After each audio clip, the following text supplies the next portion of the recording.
തൊഴിലുറപ്പുകാരെ, നിങ്ങൾ ഇപ്പോൾ അനുഭവിക്കുന്ന എല്ലാ ചൂഷണങ്ങൾക്കും കാരണം ഈ സഖാക്കളാണ്. 10 രൂപ പോലും അവരുടെ ഖജനാവിന് എടുത്ത് ഇതുവരെ നിങ്ങൾക്ക് തന്നിട്ടില്ല, ഇനിയോട്ട് തരാനും പോകുന്നില്ല. 40% നിങ്ങൾക്ക് തരേണ്ടി വരും എന്നതിന്റെ പേരിലാണ് ഈ പേക്കൂത്ത് മുഴുവൻ ഇവർ കാണിക്കുന്നത്. നിങ്ങൾ ഈ പറയുന്നതൊക്കെ തെറ്റിദ്ധരിപ്പിക്കലുകളാണ്. ഇവരെ നമ്മളെ ചൂഷണം ചെയ്യുകയാണ് എന്നൊന്ന് തിരിച്ചറിയാൻ പാടില്ലേ? നോക്കൂ, നിങ്ങളെ പട്ടിണി കിട്ടാലാണ് അരി തന്ന് നിങ്ങളെ കൊണ്ട് വോട്ട് ചെയ്യിപ്പിക്കാൻ സാധിക്കുക. നിങ്ങൾക്ക് പഠിത്തം ഉണ്ടായ, നിങ്ങൾക്ക് ജോലി നേടിയ, നിങ്ങൾ 1000 അല്ല 2000 അല്ല ടാക്സ് അടയ്ക്കാൻ ക്യാപ്പബിൾ ആയ, അരിക്കൊന്നും നിങ്ങൾ വോട്ട് ചെയ്യില്ല. താഴെ റോഡെന്ന് പറയും, താഴെ സൗകര്യങ്ങൾ എന്ന് പറയും. നിങ്ങളൊക്കെ സാമ്പത്തികമായി ഉയർന്നാൽ, നിങ്ങൾക്കൊക്കെ ബോധം വെച്ചാൽ പിന്നെ കമ്മ്യൂണിസത്തിന് ഇവിടെ നിലനിൽപ്പില്ല. ലോകം മുഴുവൻ നിങ്ങൾ നോക്കിക്കേ.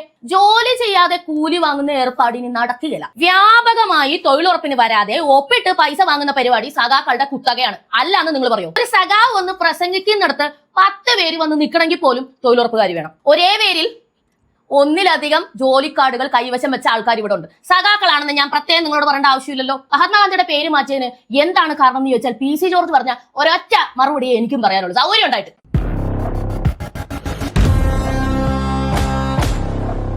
കേന്ദ്ര സർക്കാർ തൊഴിലുറപ്പ് പദ്ധതി നിർത്താൻ പോവുകയാണോ, അതോ കേന്ദ്ര സർക്കാർ തൊഴിലുറപ്പ് പദ്ധതിയെ നശിപ്പിക്കുവാണോ, തകർക്കുവാണോ? കഴിഞ്ഞ ദിവസം ഞാനൊരു തൊഴിലുറപ്പിന് പോകുന്ന ചേച്ചിയോട് സംസാരിച്ചപ്പോൾ അറിഞ്ഞൊരു കാര്യം എന്താണെന്ന് വെച്ചാൽ, കേന്ദ്ര സർക്കാർ തൊഴിലുറപ്പ് പദ്ധതി നിർത്താൻ പോവുകയാണ് അത്രേ. ആരാണ് ഇത് ചേച്ചിയോട് പറഞ്ഞതെന്നറിയാമോ? കുറെ സഖാക്കളാണ്. എന്നിട്ട് സഖാക്കൾ ഒരു കാര്യം കൂടി പറഞ്ഞു, ഇതിനെതിരെ നമ്മൾ സമരം ചെയ്യാൻ പോവാണ്, അപ്പൊ സമരത്തിന് വരണം. അങ്ങനെ സമരത്തിന് പോയിട്ട് വരുന്ന വഴിയാണ് ഞാൻ കണ്ടത്. അപ്പൊ ഞാൻ ഇത്രയും നാളും വാർത്തകളൊക്കെ കൃത്യമായിട്ട് ഫോളോ ചെയ്ത് ഓരോന്ന് കണ്ടിരിക്കുന്ന എനിക്ക് കേന്ദ്രം തൊഴിലുറപ്പ് പദ്ധതി നിർത്തുന്നതിനെ കുറിച്ച് യാതൊരു വിവരങ്ങളും ഇതുവരെ കിട്ടിയിട്ടില്ല. നിങ്ങൾക്ക് അങ്ങനെ എന്തെങ്കിലും വിവരം കിട്ടിയായിരുന്നോ? അപ്പൊ എന്തിനെ കുറിച്ചാണ് ഈ സഖാക്കൾ പറയുന്നത്? എന്താണ് സത്യത്തിൽ ഇവരുടെ പ്രശ്നം? തോമസ് ഐസക്, നമ്മുടെ കയറുവിരി ശാസ്ത്രജ്ഞൻ, മുമ്പത്തെ കേരള ഫിനാൻസ് മിനിസ്റ്റർ, അദ്ദേഹം ഇതേ കാര്യം പറഞ്ഞുകൊണ്ട് ഒരു പോസ്റ്റ് ഇട്ടിട്ടുണ്ട്. ഞാൻ ഒന്ന് വായിക്കട്ടെ. തൊഴിലുറപ്പ് തകർത്തവർ ഈ വീട്ടിൽ വോട്ട് ചോദിക്കാൻ വരേണ്ടതില്ല. ഓരോ തൊഴിലുറപ്പ് തൊഴിലാളികളുടെ വീടിന് മുന്നിലും ഇങ്ങനെ ഒരു പോസ്റ്റർ വരാൻ പോവുകയാണ്. പുതിയ തൊഴിലുറപ്പ് നിയമം ലക്ഷ്യം പെരുമാറ്റലല്ല. പേരുമാറ്റൽ എന്നാണ് ഉദ്ദേശിച്ചത്. എഴുതി വെച്ചിരിക്കുന്നത് അങ്ങനെയാ. ഗാന്ധിജിയുടെ പേര് മാറ്റി രാമന്റെ പേര് കൊണ്ടുവരുമ്പോൾ ഇല്ലാതാവുന്നത് തൊഴിലിനുള്ള ഉറപ്പ് തന്നെയാണ്. ഇനിമേൽ 125 ദിവസത്തെ തൊഴിലുറപ്പ് നൽകുന്നു എന്നാണ് പ്രചാരണം. മുൻപുണ്ടായിരുന്ന 100 ദിവസത്തെ തൊഴിലിന് പോലും ഇനി ഉറപ്പില്ല എന്നതാണ് യാഥാർത്ഥ്യം. MGNREGA ജോലി ആഗ്രഹിക്കുന്ന എല്ലാ പാവപ്പെട്ടവർക്കും 100 ദിവസം വരെ തൊഴിൽ കൊടുക്കാനുള്ള ബാധ്യത കേന്ദ്ര സർക്കാരിന് ഉണ്ടായിരുന്നു. എന്നാൽ ഇനി അതില്ല. കേന്ദ്ര സർക്കാർ എല്ലാ വർഷവും ഒരു നിശ്ചിത തുക ബജറ്റിൽ വകയിരുത്തും. അതെത്രയെന്ന് നിയമത്തിൽ പറയുന്നില്ല. ആ തുകയ്ക്കുള്ള തൊഴിലിനെ അർഹതയുള്ളൂ. കൂടുതൽ കൊടുക്കണോ സംസ്ഥാന സർക്കാരുകൾ കൊടുത്തുകൊള്ളണം. തീർന്നില്ല. കേന്ദ്രം തരുന്ന തുകയുടെ 40% സംസ്ഥാനം എടുക്കണം. അതിനു പുറമെ കൂടുതൽ തൊഴിൽ ദിനങ്ങൾ നൽകണമെങ്കിൽ ഭാരം മുഴുവൻ പൂർണ്ണമായും സംസ്ഥാനത്തിന്റെ ചുമലിലാണ്. കേന്ദ്രത്തിന്റെ പണം എങ്ങനെയാണ് സംസ്ഥാനങ്ങൾക്ക് വീതം വയ്ക്കുക? തൊഴിലാളികളുടെ എണ്ണം നോക്കി ആയിരിക്കില്ല, കേന്ദ്ര സർക്കാരിന്റെ മാനദണ്ഡ പ്രകാരമായിരിക്കും. അപ്പോൾ മറ്റെല്ലാ കേന്ദ്ര സർക്കാർ സ്കീമിൽ എന്ന പോലെ കേരളത്തിന് കിട്ടുന്നത് നന്നേ ചുരുങ്ങും. കേരളത്തിലെ തൊഴിലുറപ്പ് പദ്ധതി തെരഞ്ഞെടുപ്പിന് മുൻപ് ഇല്ലാതാക്കാനാണ് കേന്ദ്ര സർക്കാരിന്റെ നീക്കം. എന്നിട്ട് പഴി മുഴുവൻ സംസ്ഥാന സർക്കാരിന്റെ തലയിൽ വെക്കാനും UDFനും ഇതറിയാം. അതുകൊണ്ട് അവരൊരു കള്ളക്കളിയിലാണ്. തൊഴിലുറപ്പെതിരായ സർക്കാരുകൾക്കെതിരെയാണ് സമരം. കേന്ദ്രത്തെ തുറന്നു കാണിക്കലില്ല. ഈ പശ്ചാത്തലത്തിലാണ് MGNREGA വർക്കേഴ്സ് യൂണിയൻ ആഭിമുഖ്യത്തിൽ എല്ലാ ജില്ലാ കേന്ദ്രങ്ങളിലും വമ്പിച്ച ജനകീയ പ്രക്ഷോഭം നടന്നത്. ഇവിടെ തൊഴിലാളികൾ ഒരു പുതിയ മുദ്രാവാക്യം ഉയർത്തുകയാണ്. തൊഴിലുറപ്പിനെ തകർക്കുന്നവർക്കും അതിനൊത്താശ ചെയ്യുന്നവർക്കും വോട്ടില്ല. ഒറ്റ തൊഴിലുറപ്പ് തൊഴിലാളികളുടെ വോട്ട് പോലും BJPക്കും UDFനും പോവില്ല എന്ന് ഉറപ്പ് വരുത്തണം. വേണ്ടി വന്നാൽ ഓരോ തൊഴിലുറപ്പ് തൊഴിലാളിയുടെ വീടിന് മുന്നിലും ബോർഡ് വയ്ക്കണം. തൊഴിലുറപ്പ് തകർത്തവർ വോട്ട് ചോദിക്കാൻ വരേണ്ടതില്ല. കേട്ടോ? രോമം ഇങ്ങനെ എഴുന്നേറ്റ് നിൽക്കുക. എന്റെ അത്രക്ക് ശക്തമായ ഒരു പ്രഖ്യാപനമല്ലേ നിങ്ങളിപ്പോ കേട്ടത്? കണ്ടോ? ഓരോ തൊഴിലുറപ്പ് തൊഴിലാളിയും നീ വോട്ട് ചെയ്യില്ല BJPക്ക്. എങ്ങനെ ഇരിക്കുന്നു? എന്താ അതിന്റെ യാഥാർത്ഥ്യം? എന്താണ് യാഥാർത്ഥ്യം? തൊഴിലുറപ്പ് പദ്ധതിയുമായി ബന്ധപ്പെട്ട് കേന്ദ്രം കൊണ്ടുവന്ന മാറ്റങ്ങൾ എന്തൊക്കെയാണ്? എന്തിനാണ് ഇവർ ഇത്ര വിരളി പിടിക്കുന്നത്? എന്താണ് ഇവരുടെ പ്രശ്നം? നമുക്ക് എന്നത്തെയും പോലെ സംഖ്യയല്ലാത്ത ChatGPTയോട് ചോദിക്കാം. തൊഴിലുറപ്പ് പദ്ധതിയിൽ കഴിഞ്ഞ കുറച്ച് വർഷങ്ങളായി കേന്ദ്ര സർക്കാർ കൊണ്ടുവന്ന മാറ്റങ്ങൾ പ്രധാനമായും പദ്ധതിയുടെ സുതാര്യത വർദ്ധിപ്പിക്കാനും അഴിമതി തടയാനുമുള്ളതായിരുന്നു. എന്നാൽ ഇത് സാങ്കേതികമായി പാവപ്പെട്ട തൊഴിലാളികൾക്ക് ചില ബുദ്ധിമുട്ടുകൾ ഉണ്ടാക്കുന്നു എന്ന വിമർശനവും നിലനിൽക്കുന്നുണ്ട്. പ്രധാന മാറ്റങ്ങൾ താഴെ പറയുന്നവയാണ്. കണ്ടോ? തൊഴിലാളികൾക്ക് സാങ്കേതികപരമായി ചില ബുദ്ധിമുട്ടുകൾ എന്നൊരു വാദം, എന്നൊരു ആരോപണം വരുന്നുണ്ട് എന്നാണ് ChatGPT പറയുന്നത്. എന്തൊക്കെയാണ് ഡീറ്റെയിൽ ആയിട്ട് നമുക്ക് ഓരോന്നും വിധം പരിശോധിക്കാം. ആധാർ അധിഷ്ഠിത പണമിടപാട്. തൊഴിലാളികൾക്ക് വേതനം ലഭിക്കണമെങ്കിൽ അവരുടെ ബാങ്ക് അക്കൗണ്ട് ആധാറുമായി ബന്ധിപ്പിക്കുക മാത്രമല്ല, അത് ആധാർ പേയ്മെന്റ് ബ്രിഡ്ജ് സിസ്റ്റം വഴിയാക്കണമെന്നും കേന്ദ്രം നിർബന്ധമാക്കി. 2024 ജനുവരി 1 മുതൽ ഇത് പൂർണ്ണമായും പ്രാബല്യത്തിൽ വന്നു. ഗുണഭോക്താക്കളുടെ അക്കൗണ്ടിലേക്ക് പണം നേരിട്ടെത്തുന്നു എന്ന് ഉറപ്പാക്കാനാണിത്. കേട്ടല്ലോ? ഒന്നാമതായി കേന്ദ്രം തൊഴിലുറപ്പിനെ ഇല്ലാതാക്കാൻ ചെയ്യുന്ന പദ്ധതി എന്താണെന്ന് വെച്ചാൽ ആധാർ കാർഡുമായിട്ട് ബാങ്ക് അക്കൗണ്ടിനെ ബന്ധിപ്പിക്കുന്നു എന്നുള്ളൊരു സംഗതി. അപ്പൊ ഇത് വലിയ ബുദ്ധിമുട്ടാണെന്ന് പറയുന്നത്. അതൊന്നും നടക്കില്ല. എന്താണ് ഈ Aadhaar payment system? Aadhaar payment system എന്ന് പറഞ്ഞാൽ ഒരാളുടെ ആധാർ വഴി ബന്ധിക്കപ്പെട്ടിട്ടുള്ള അക്കൗണ്ടിലേക്ക് ആധാർ നമ്പർ വഴി സർക്കാരിന് ഡയറക്റ്റ് പേയ്മെന്റ് ഇടാൻ സാധിക്കും. ബാങ്ക് അക്കൗണ്ട് നമ്പറോ IFSC കോഡോ ബ്രാഞ്ചോ അങ്ങനെ യാതൊരു ഡീറ്റെയിൽസും വേണ്ട. ആധാർ നമ്പർ മാത്രം മതി. ഇത് സർക്കാരിന്റെ ആനുകൂല്യങ്ങളെല്ലാം ആധാർ വഴി, ഒരാൾക്ക് ഒരു ആധാറല്ലേ ഉള്ളൂ, മര്യാദയ്ക്ക് ജീവിക്കണ ഒരാൾക്ക് ഒരു ആധാറേ ഉള്ളൂ, കള്ളന്മാർക്ക് 16 ഉണ്ടാവും, അവർക്ക് ലിങ്ക് ചെയ്യാൻ ബുദ്ധിമുട്ടുണ്ടാവും. പക്ഷേ ഒറ്റ ആധാറുള്ള ഒരു വ്യക്തിക്ക് അവരുടെ ബാങ്ക് അക്കൗണ്ട്, ലൈവിൽ നിൽക്കുന്ന ഒരു ബാങ്ക് അക്കൗണ്ടുമായി ആധാർ ലിങ്ക് ചെയ്യുക എന്ന് പറയുന്നത് വലിയ ബുദ്ധിമുട്ടാണോ? നിങ്ങൾ തൊഴിലുറപ്പിനൊക്കെ പോകുന്ന ആൾക്കാരല്ലേ, നിങ്ങൾക്ക് ബാങ്ക് അക്കൗണ്ടും ആധാറും ലിങ്ക് ചെയ്യൂ എന്ന് കേന്ദ്ര സർക്കാർ പറഞ്ഞത് ഈ പദ്ധതിയെ തകർക്കാൻ കൊണ്ടുവന്നതാണ് എന്ന് തോന്നുന്നുണ്ടോ? ഇനി നമുക്ക് രണ്ടാമത്തെ തകർക്കണ ആ വഴിയെ പറ്റി നോക്കാം. ഡിജിറ്റൽ ഹാജർ. തൊഴിലാളികളുടെ ഹാജർ പേപ്പറിൽ രേഖപ്പെടുത്തുന്നതിന് പകരം national mobile monitoring system NNMS എന്ന മൊബൈൽ ആപ്പ് വഴി നിർബന്ധമാക്കി. തൊഴിലാളികൾ ജോലി ചെയ്യുന്ന സ്ഥലത്ത് നിൽക്കുന്ന ഫോട്ടോ എടുത്ത് രാവിലെയും വൈകുന്നേരവും അപ്ലോഡ് ചെയ്യണം. ജോലി ചെയ്യാതെ കൂലി വാങ്ങുന്ന രീതി തടയാനാണ് ഈ മാറ്റം. അപ്പൊ രണ്ടാമത്തെ പ്രശ്നം എന്താണെന്ന് ഞാൻ പറയാതെ തന്നെ നിങ്ങൾക്ക് മനസ്സിലായല്ലോ. ജോലി ചെയ്യാതെ കൂലി വാങ്ങുന്ന ഏർപ്പാട് ഇനി നടക്കുകയില്ല. തൊഴിലാളികൾ ജോലി സ്ഥലത്ത് രാവിലെ വരുമ്പോ അവിടെ നിന്ന് വർക്ക് ചെയ്യുന്ന ഫോട്ടോ എടുക്കണം, തിരിച്ച് ആ പണി കഴിഞ്ഞ് പോകുമ്പോൾ അവിടെ നിന്ന് വർക്ക് ചെയ്യുന്ന ഫോട്ടോയും എടുക്കണം. ഇത് രണ്ടും ആപ്പിലെ അപ്ലോഡ് ചെയ്ത് കൊടുത്താൽ അത് ഹാജരായി കണക്കാക്കപ്പെടും.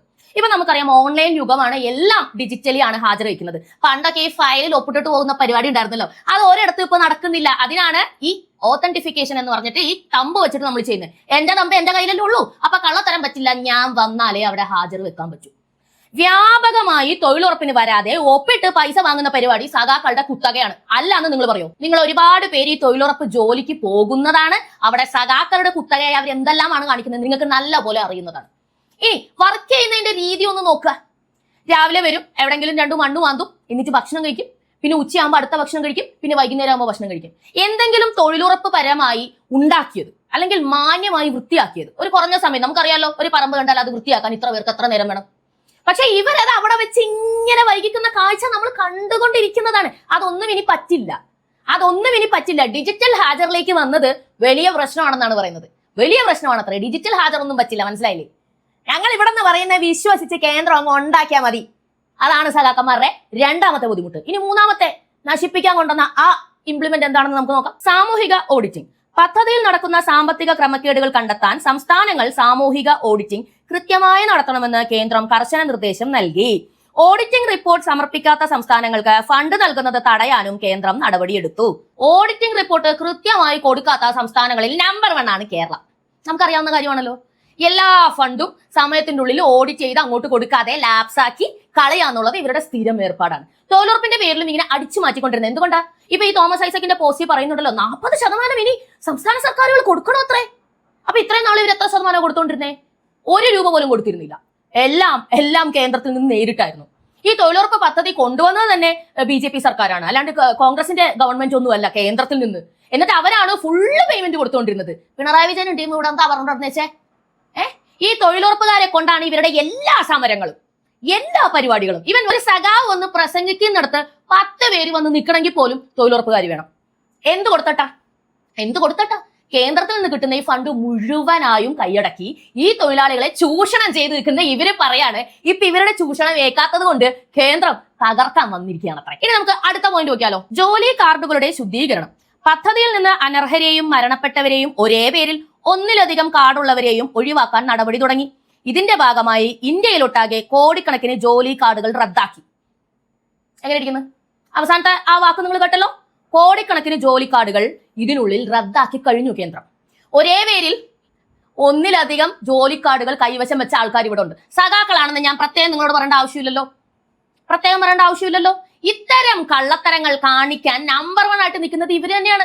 ഇനി ഇവരല്ലെങ്കിൽ തന്നെ ഇവർക്ക് എന്താ ഇത്ര കുന്തളിപ്പ്? പിന്നെ ജോലി കാർഡുകൾ ഒരാൾക്ക് 1 മതി, കൃത്യമായിട്ട് ഫോട്ടോ പതിച്ച ഒരു ജോലി കാർഡ് വേണമെന്ന് പറഞ്ഞാൽ ഇവരെന്തിനാ ഇത്രയധികം ആൾക്കാരെ കൂട്ടി സമരം ചെയ്യുന്നത്? എന്തിനാണ് ഇവര് പേടിക്കുന്നത്? ഇവരുടെ കയ്യിൽ നിന്ന് അല്ലെങ്കിൽ ഈ അഴിമതി ഇനി അങ്ങ് നടക്കുകയില്ല എന്ന ഭയം വന്നതുകൊണ്ടല്ലേ. അടുത്തൊന്ന് നോക്കിയാലോ. ബജറ്റ് നിയന്ത്രണം. മുമ്പ് ഡിമാൻഡ് അനുസരിച്ച് എത്ര പണം വേണമെങ്കിലും അനുവദിക്കുമായിരുന്ന രീതിയിൽ നിന്ന് മാറി ഇപ്പോൾ ബജറ്റിൽ ഒരു നിശ്ചിത തുക മുൻകൂട്ടി നിശ്ചയിക്കുന്നു. ഇത് പദ്ധതിയെ പരിമിതപ്പെടുത്തുന്നു എന്ന് സംസ്ഥാനങ്ങൾ ആരോപിക്കുന്നു. കണ്ടോ, നേരത്തെ ഇവരിവിടെ നിന്ന് ഞങ്ങൾ ഇന്ന സ്ഥലത്തൊക്കെ പണിയെടുത്തു, ഇത്ര കൂലിയായി, അതിങ്ങോട്ട് അയച്ചു തരണം എന്ന് പറയുമ്പോൾ കൊടുക്കുക എന്നതായിരുന്നു കേന്ദ്രത്തിന്റെ പരിപാടി. പക്ഷെ ഇപ്പൊ അതങ്ങ് മാറ്റി. ഇപ്പൊ കേന്ദ്രം ഒരു ബജറ്റ് വെച്ചു. ആ ബജറ്റിൽ കൊടുക്കുന്ന തുക മാത്രമേ തൊഴിലുറപ്പ് എന്നൊരു പദ്ധതിക്ക് വേണ്ടി കൊടുക്കൂ.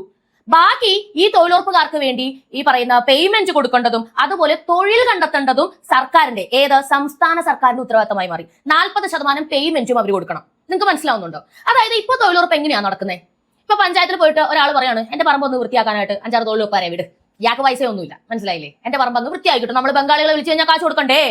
തൊഴിലുറപ്പുകാരാകുമ്പോൾ ഒരു 10 ദിവസം 20 ദിവസം പിടിച്ചാലും എന്തെങ്കിലുമൊക്കെ ചെയ്തേച്ച് പൊക്കോളാം, അവർക്കൊരു പണിയുമായി, നമ്മുടെ പറമ്പ് വൃത്തിയായി. ഈ രീതിയിലാണ് ഇപ്പൊ മുന്നോട്ട് പോകുന്നത്. എന്നാൽ അങ്ങനല്ല, തൊഴിലുറപ്പുകാരെ കൊണ്ട് പ്രയോജനപ്രദമായ കാര്യങ്ങൾ ചെയ്യുക. ഇപ്പൊ ഒരു പ്രൈവറ്റ് ആയിട്ട് ഒരാൾ വന്നിട്ട് എന്റെ പറമ്പ് വൃത്തിയാക്കാൻ പറഞ്ഞാൽ പഞ്ചായത്തിന് ഒരു നിശ്ചിത ഫീസ് വേണമെങ്കിൽ ഈടാക്കാം. എന്തുകൊണ്ട് പറ്റില്ല? ഫ്രീ ആയിട്ട് ഒരാൾക്ക് പറമ്പ് വൃത്തിയാക്കി കൊടുക്കണമെന്ന് ഇവിടെ നിയമമുണ്ടോ? ഇല്ലല്ലോ. ഒരു പൂന്തോട്ടം ഉണ്ടാക്കാം, ഒരു പാർക്ക് പണിയാം, ഒരു പബ്ലിക് ആയിട്ട് കിടക്കുന്ന ഒരു ടോയ്ലറ്റ് ആയിക്കോട്ടെ, ഒരു ഏരിയ ആയിക്കോട്ടെ, റോഡാകട്ടെ, വൃത്തിയാക്കിക്കാം. ഇതൊക്കെയും സംസ്ഥാന സർക്കാരിന് തൊഴിലുറപ്പുകാരെ കൊണ്ട് ചെയ്യിക്കാം. ഈ വർഷത്തിൽ 125 ദിവസം ഒരു തൊഴിലുറപ്പ് കാർഡുള്ള ഒരാൾക്ക് നിർബന്ധമായും പണി കൊടുത്തിരിക്കണം എന്നതാണ് കേന്ദ്രത്തിന്റെ നിയമം. ഈസി ആയിട്ട് കൊടുക്കാം, ഒരുപാട് ആൾക്കാർക്ക് കൊടുക്കാം. കാരണം അത്രയധികം വൃത്തികേടായി കിടക്കുന്ന, എന്തെങ്കിലുമൊക്കെ ചെയ്താൽ നല്ല രീതിക്ക് കിടക്കുമായിരുന്ന സ്ഥലങ്ങൾ ഒരുപാട് നമ്മുടെ നാട്ടിലുണ്ട്. അപ്പൊ ആർക്കും പണിയില്ലാത്ത അവസ്ഥയൊന്നുമില്ല, പണിയെടുക്കാൻ കഴിയില്ല. പിന്നെ നിശ്ചിത തുക മാറ്റിവെച്ചപ്പോ ബാക്കിയുള്ളത് സംസ്ഥാനങ്ങൾ കണ്ടെത്തണം എന്ന് പറഞ്ഞപ്പോ ഇത്രയും നാളും സമരത്തിന് വിളിച്ചോണ്ടുപോയി, പന്തലിൽ ആളെ കൂട്ടാൻ വേണ്ടി വിളിച്ചോണ്ടുപോയി, ഒക്കെ ചൂഷണം ചെയ്ത തൊഴിലുറപ്പുകാർ കയ്യിൽ നിന്ന് പോകുന്നവർക്ക് മനസ്സിലായില്ലേ? ഇപ്പൊ ഇവർക്ക് നോക്കുന്നു 40% അവർക്ക് കൂടി കൊടുക്കണമല്ലോ. ഇത്രയും നാളും ആ ഒരു ബുദ്ധിമുട്ടുണ്ടായിരുന്നില്ല. അപ്പൊ എന്തൊക്കെയാണ് ഈ ഇംപ്ലിമെന്റ് കൊണ്ടുണ്ടായിരുന്ന ഗുണം? അത് ChatGPT തന്നെ പറയുന്നുണ്ട്. വ്യാജ പേരുകളിൽ പണം തട്ടുന്നത് അവസാനിച്ചു, അർഹരായവർക്ക് പണം നേരിട്ട് അക്കൗണ്ടിൽ ലഭിക്കുന്നു. ഇനി എന്തൊക്കെയാ വെല്ലുവിളികള്? റേഞ്ച് കുറഞ്ഞ മേഖലകളിൽ ആപ്പിൽ ഫോട്ടോ കയറാത്തതിനാൽ തൊഴിലാളികൾക്ക് ഹാജർ നഷ്ടപ്പെടുന്നു. ആധാർ ലിങ്കിലെ സാങ്കേതിക പ്രശ്നങ്ങൾ കാരണം പല തൊഴിലാളികൾക്കും വേതനം വൈകുന്നു. ചുരുക്കത്തിൽ പദ്ധതി ഡിജിറ്റലൈസ് ചെയ്യുക വഴി അഴിമതി കുറക്കാനാണ് കേന്ദ്രം ശ്രമിക്കുന്നത്. എന്നാൽ സാങ്കേതിക പരിജ്ഞാനമില്ലാത്ത തൊഴിലാളികൾക്ക് ഇത് പലപ്പോഴും ബുദ്ധിമുട്ടായി തീരുന്നു. തൊഴിലാളികൾക്ക് സാങ്കേതിക പരിജ്ഞാനം ഇല്ലാത്തത്, കേരളത്തിൽ പല സ്ഥലങ്ങളിലും റേഞ്ച് ഇല്ലാത്തത് ആരുടെ കുഴപ്പമാണ്? റേഞ്ചിന്റെ കാര്യത്തിൽ ഏറ്റവും ഇവിടെ റേഞ്ച് പല സ്ഥലത്തും ഇല്ലാത്തതിന് പുറകിൽ ആരാണ്? കുറെ പൗരസമിതിക്കാരാ. ഈ പൗരസമിതിക്കാരുടെ ഒക്കെ തലപ്പത്താരാണ്? അതും സഖാക്കന്മാരാ. എവിടെയെങ്കിലും ഒരുത്തൻ ഒരു ടവർ ഇടാൻ പോകുന്നു എന്ന് പറയുമ്പോ വരും, ഞങ്ങളുടെ പിള്ളേരൊക്കെ മണ്ണബുദ്ധികളാകും, അയ്യോ ആരും ടവർ വെക്കല്ലേ. സ്ഥിരം കാഴ്ചയാണല്ലോ. ഇതേ ഇവൻ തന്നെ റേഞ്ച് കിട്ടിയില്ലെങ്കിൽ എയർടെലിനെ വിളിച്ച് തെറി പറയും. അങ്ങോട്ട് മാറി നിന്നിട്ട് പോലും എനിക്ക് റേഞ്ച് കിട്ടുന്നില്ല. ടവർ വെക്കാനും പാടില്ല, റേഞ്ച് വെക്കുകയും വേണം. ഈ ഇരട്ടത്താപ്പ് ആരുടെ കുത്തകയാണെന്ന് അറിയാമോ? കുറെ കോൺഗ്രസ്സുകാരും ഇതിനകത്തുണ്ട്, കുറെ സഖാക്കന്മാരും ഉണ്ട്. ടവർ വെച്ച് കഴിഞ്ഞാൽ എല്ലാവരും മന്ദബുദ്ധികളായി പോകും എന്നാണെങ്കിൽ ഈ ലോകത്തിപ്പോ ഒരു മനുഷ്യനും ബുദ്ധി ഉണ്ടാവുകയില്ല. ഇത്രയും ചിന്തിക്കാനുള്ള ബോധം നിങ്ങൾക്കില്ലാത്തത് കൊണ്ട് നിങ്ങളെ മണ്ടന്മാരാക്കി കുറെ സ്ഥലത്ത് ഇപ്പൊ റേഞ്ചും ഇല്ല. അതും ഇവര് കാണിച്ചു വെച്ചതാ. അതിനും കേന്ദ്രത്തിന് കുറ്റം. ഫോട്ടോ അപ്ലോഡ് ആവുന്നില്ല. പക്ഷെ എന്തൊക്കെ പറഞ്ഞാലും ഒരു മെയിൻ ഏരിയ അല്ലെങ്കിൽ ഒരു മെയിൻ ടൗൺ എന്ന് പറയുന്ന സ്ഥലത്ത് റേഞ്ച് ഉള്ള രീതിയിൽ തന്നെയാണ് എല്ലാ നാടും നിൽക്കുന്നത്. ഇവൻ ലക്ഷദ്വീപിൽ പോലും ആ ഒരു മെയിൻ ടൗണിൽ വന്നു കഴിഞ്ഞാൽ റേഞ്ച് കിട്ടും. BSNL ഇല്ലാത്ത ഏരിയ ചുരുക്കമാണ്. അപ്പൊ ഇതൊന്നും ഒരു കാരണമല്ല. ഇത്രയേ ഉള്ളൂ കാരണം. അഴിമതിക്കെതിരെ കിട്ടിയ ഒരു അടി. തൊഴിലുറപ്പുകാർക്ക് ഇനി അക്കൗണ്ടിലേക്ക് പണം, കേന്ദ്രം കൊടുക്കുന്ന വിഹിതം കൃത്യമായി ഇനി അക്കൗണ്ടിലേക്ക് നേരിട്ടെത്തും ആധാർ ലിങ്ക് വഴി. മനസ്സിലായോ? ആധാർ ലിങ്കിൽ ഒരാൾക്ക് എന്തെങ്കിലും സാങ്കേതിക പ്രശ്നങ്ങൾ ഉണ്ടെങ്കിൽ അത് അക്ഷയ സെന്ററിൽ പോയിട്ട് ഒരു ആപ്ലിക്കേഷൻ കൊടുത്ത് ശരിയാക്കാന്ന് പറയുന്ന ആർക്കും ചെയ്യാവുന്ന സംഗതിയാണ്. പക്ഷേ ഇവരിങ്ങനെ ഈ അധകൃതരായിട്ട് അല്ലെങ്കിൽ പഠിപ്പില്ലാത്ത ഒന്നും അറിയാത്ത ആളുകളെ ഒന്നും ചെയ്യാൻ സമ്മതിക്കാതെ ഇങ്ങനെ ഇരുത്തി അവർക്ക് ഇതിനെ പറ്റിയൊന്നും അറിവില്ല. അപ്പൊ ഒരു തൊഴിലാളി പറയാ എന്റെ ഇതിലൊരു മിസ്റ്റേക്ക് ഉണ്ട്, അപ്പൊ എനിക്കിത് ചെയ്യാൻ പറ്റില്ല, ആ മിസ്റ്റേക്ക് ഞാൻ മാറ്റണം, ഇത് കേന്ദ്രത്തിന്റെ നിയമമാണ്, ഇതിനകത്ത് ഞാൻ ചെയ്തു കഴിഞ്ഞാൽ എനിക്കിത് പ്രയോജനമാണ്, ഇനി എനിക്ക് മേച്ചിന്റെ പുറകെ നടക്കണ്ട, കാശ് വന്നില്ലേ, ജോലിയുണ്ടോ, ജോലിതാ എന്നും പറഞ്ഞ് നടക്കണ്ട. നിങ്ങൾക്ക് എല്ലാം നിങ്ങളുടെ വീട്ടിലേക്ക്, നിങ്ങളുടെ ബാങ്ക് അക്കൗണ്ടിലേക്ക് നേരിട്ടെത്തും എന്ന് പറയുന്നത് നിങ്ങൾക്ക് മനസ്സിലാവുന്നില്ലേ? പിന്നെ ഏറ്റവും വലിയ വിഷയം, മഹാത്മാഗാന്ധിയുടെ പേര് മാറ്റിയതായി. തോമസ് ഐസക് അടക്കമുള്ള സഖാക്കന്മാർക്ക് എന്താ സ്നേഹം മഹാത്മാഗാന്ധിയോട്, അല്ലാത്ത കാര്യം തരും. മഹാത്മാഗാന്ധിയുടെ പേര് മാറ്റിയതിന് എന്താണ് കാരണം എന്ന് ചോദിച്ചാൽ PC ജോർജ് പറഞ്ഞ ഒരൊറ്റ മറുപടിയെ എനിക്കും പറയാനുള്ളൂ, സൗകര്യം ഉണ്ടായിട്ട്. അതിന്റെ അപ്പുറത്തേക്ക് വേറൊന്നും പറയാനില്ല. മനസ്സിലായില്ലേ? മഹാത്മാഗാന്ധിയുടെ പേരിടാൻ അറിയാമെങ്കിൽ പേര് മാറ്റാനും അറിയണമെന്നേ. അതിന് അർഹമുള്ള ഒരു സർക്കാരാണ് ഇപ്പോൾ നിലവിലുള്ളത്. ഇനി ഈ സമരത്തിൽ വരാത്തവരോട് പോലും അല്ലെങ്കിൽ സാധാരണ തൊഴിലുറപ്പ് തൊഴിലാളികളോട് ഏത് രീതിയിലാണ് ഇവർ ഇടപെടുന്നത് അത് കാണിച്ചു തരാൻ ഞാൻ ഒരു വീഡിയോ കാണിക്കാം, ഒന്ന് കണ്ടോ. CPIM സംഘടിപ്പിച്ച സമരത്തിൽ പങ്കെടുത്തില്ലെന്ന പേരിൽ കണ്ണൂർ പേരാവൂരിൽ ആദിവാസി സ്ത്രീക്ക് തൊഴിൽ നിഷേധിച്ചു. വ്യാഴാഴ്ച കേന്ദ്രത്തിനെതിരെ നടത്തിയ സമരത്തിൽ പങ്കെടുത്തവർ മാത്രം തൊഴിലുറപ്പ് ജോലിക്ക് വന്നാൽ മതിയെന്നാണ് നിർദ്ദേശം. തൊഴിലുറപ്പ് ജോലിക്കെത്തിയ പാറങ്ങോട് ഉന്നതിയിലെ ലക്ഷ്മിയെയാണ് തിരിച്ചയച്ചത്. തൊഴിലുറപ്പ് സമരത്തിന് വരാത്ത ആൾക്കാരെ ഒഴിവാക്കിയിട്ട് നിങ്ങൾ പണി കൊടുത്തു, അതിന് വിഷയത്തിൽ പണിയെടുത്തില്ല. സമരത്തിൽ അതോറ് ഒന്നാമത് 3-4 ദിവസമായിട്ട് പണിക്കും വന്നിട്ടില്ല, കുറച്ചാളെ പണിയുള്ളൂ. കഴിഞ്ഞ ദിവസമായിരുന്നു സംഭവം. പേരാവൂർ പഞ്ചായത്തിലെ മുരിങ്ങോടി വാർഡിലെ തൊഴിലുറപ്പ് തൊഴിലാളിയാണ് ലക്ഷ്മി. വെള്ളിയാഴ്ച രാവിലെ വീടിന് സമീപത്തെ പറമ്പിൽ ജോലിക്കെത്തിയപ്പോൾ ആള് കൂടുതലാണെന്നും സമരത്തിൽ പങ്കെടുക്കാത്തവർ ജോലി ചെയ്യേണ്ടതില്ലെന്നും പറഞ്ഞ് മേറ്റ് വിജി ഇവരെ മടക്കി അയക്കുകയായിരുന്നു. ലക്ഷ്മിയുടെ ബന്ധുക്കൾ വിവരമന്വേഷിക്കാനെത്തിയപ്പോൾ മേറ്റ് തന്നെ ഇക്കാര്യം സമ്മതിക്കുന്ന ദൃശ്യങ്ങളും പുറത്തു വന്നിട്ടുണ്ട്. വന്നിട്ട് തിരിച്ചേക്കാനുള്ള കാരണം എന്ന് പറയുന്നത് ഇന്നലത്തെ സമരത്തിന് വരാത്ത നിങ്ങൾ ഓൾറെഡി പറഞ്ഞല്ലോ, അത് തന്നെയല്ല, കൺഫേം അല്ല, അത് തന്നെയല്ല. എന്നാൽ ജോലി നിഷേധിച്ചതിൽ രാഷ്ട്രീയമില്ലെന്നും തൊഴിലാളികൾ എല്ലാവരും ചേർന്നെടുത്ത തീരുമാനമാണിതെന്നുമാണ് മേറ്റ് വിജിയുടെ വിചിത്രമായ വിശദീകരണം. സമരത്തിന് പോയവർ വരണ്ടെന്നല്ല പറഞ്ഞത്. നിലവിൽ പണിക്ക് ബുധനാഴ്ച ദിവസം പണിക്ക് വന്നവർ മാത്രം വെള്ളിയാഴ്ച വന്നാവുന്നതിന്റെ തീരുമാനമായിരുന്നു വന്നത്. അതുകൊണ്ടാണ് അവര് പിന്നെ എടുക്കാന്ന് വിചാരിച്ചു. പക്ഷേ മറ്റുള്ള തൊഴിലാളികളെല്ലാം പ്രശ്നമാക്കിയതുകൊണ്ടാണ് അവരോട് നിങ്ങൾ ഇന്ന് പോയി തിങ്കളാഴ്ച പണി തുടങ്ങുമ്പോൾ നിങ്ങൾ വന്നോ എന്നുള്ള രീതിയിലാണ് സംസാരിച്ചത്. തൊഴിലാളികളുടെ അവകാശ സംരക്ഷണത്തിനായി CPM സമരം ചെയ്യുമ്പോഴാണ് അതേ സമരത്തിൽ പങ്കെടുക്കാത്തതിന്റെ പേരിൽ ഒരു ആദിവാസി സ്ത്രീക്ക് തൊഴിൽ നിഷേധിക്കപ്പെട്ടിരിക്കുന്നത്. ആ അമ്മേനെ നിങ്ങൾ കണ്ടോ? നേരത്തെ തോമസ് ഐസക്കിന്റെ സമരത്തിന്റെ പോസ്റ്റ് ഞാൻ വായിച്ചില്ലേ, അതിന്റെ ഫോട്ടോസും കൂടെ കാണിക്കാം. ഇതുപോലെ പോയി ഇവരുടെ ഈ പേക്കൂത്തിന് നിന്നില്ല എന്നുള്ളതാണ് ആ അമ്മ ചെയ്ത തെറ്റ്. അതുകൊണ്ട് അവർക്ക് ജോലിയില്ല. ആരാണ് ഈ ജോലി കൊടുക്കണോ വേണ്ടെന്ന് തീരുമാനിക്കുന്നത്? നിങ്ങൾക്ക് ഇപ്പൊ മനസ്സിലായോ? കേന്ദ്രമാണോ? നരേന്ദ്രമോദിയാണോ? അല്ലെങ്കിൽ BJP ആണോ? ആരാ തീരുമാനിക്കുന്നത്?